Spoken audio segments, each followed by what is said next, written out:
So this is a video about exercise 9.4 of the circle.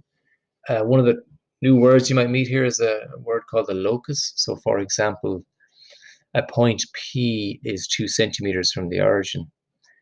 So the locus of the point P is the set of points that are 2 centimeters from the origin, which would be a circle of radius 2. That's what the locus of point P would be. For this exercise, you need to revise modular equations if you haven't already done so from page 74 in book 1. I need to also revise simultaneous equations where there's one linear and one non-linear. That's an exercise 2.5 on page 40. That's in book 1 as well. So for this exercise, we're looking at the intersection of a line and a circle. So it more or less involves finding the distance from the center to the line and then comparing that to the radius. If the distance is from the center to the line is less than the radius, the line must cut the circle at 2 points. And if it's equal to the radius, it must be a tangent. And if the distance from the center to the line is greater than the radius, then you know it doesn't cross the circle at all. And it's based on this formula here. Now back to your textbook, we're going to look at an example here. So find the coordinates of the points of intersection of the line 5x plus y equals 24 and the circle there. Now what we do here is we get isolate either the y or the x term. In this case, it's easier to isolate the y. That means get y on its own. In this case, y becomes 24 minus 5x. You sub that in for wherever y is in the equation of the circle, and you work all that out, and you end up with a quadratic. You solve the quadratic using the quadratic formula if you want to. And then when you get those two solutions for x, you go back and sub them into the linear part to find solutions for y, and they're the coordinates of the point of intersection. Now, to show that this is a tangent to the circle there, looking at that there, the center is 5, 0, and the radius is 5 using the formulas from the previous exercise.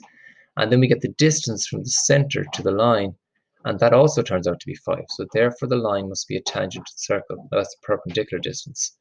And there's a couple more examples here. Show that this line does not intersect the circle x plus y squared equals 16.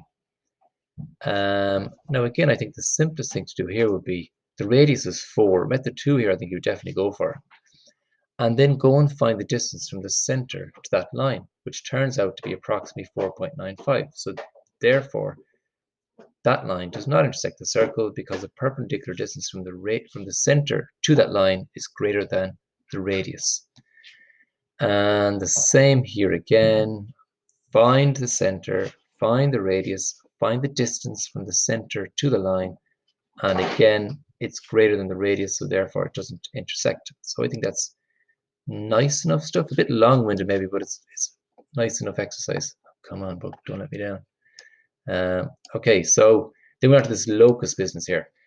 So if AP is equal to 5 times BP, show that the locus of P is a circle. You just basically use distance of a line formula, work it all out there.